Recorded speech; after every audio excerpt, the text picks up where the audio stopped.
அரசின் இ-சேவையை பயன்படுத்தி இறப்பு சான்றிதழை பெறுவது எப்படி?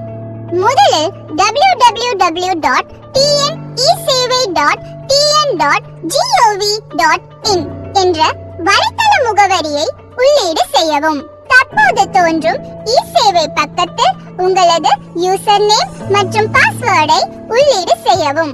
பிறகு கேப்சா கோடை என்டர் செய்து லாகின் பட்டனை கிளிக் செய்யவும். உங்கள் முன் தோன்றும் சர்வீஸ் பக்கத்தை கிளிக் செய்து அதில் தோன்றும் துறை வாரியான பக்கத்தில் நாம் தேர்வு செய்ய வேண்டிய கிரேட்டர் சென்னை கார்ப்பரேஷன் பக்கத்தை கிளிக் செய்யவும். உபபிரிவான பிரிண்டிங் ஆஃப் டெத் சர்டிபிகேட்டை கிளிக் செய்யவும். அது உங்களை நகராட்சி பக்கத்திற்கு கொண்டு செல்லும். அதில் இறந்த நபரின் தேதி, மாதம், வருடம், ஆண், பெண் ஆகிய விவரங்களை உள்ளீடு செய்து கேப்சா கோடை உள்ளீடு செய்யவும். இப்பொழுது நீங்கள் உள்ளீடு செய்த தேதியில் இறந்த நபர்களின் பட்டியல் அவர்களின் தந்தை பெயருடன் தோன்றும். அது நீங்கள் இறப்புச் சான்றிதழ் பெற விரும்பும் நபரின் பெயரையும் தந்தை பெயரையும் சரிபார்த்து அதை தேர்வு செய்து பிரிண்ட் பட்டனை கிளிக் செய்யவும். உங்கள் தேவைக்கான இறப்பு சான்றிதழ் பதிவிறக்கம் செய்யப்பட்டது. தமிழ்நாடு அரசின் இ-சேவை இணைய சேவை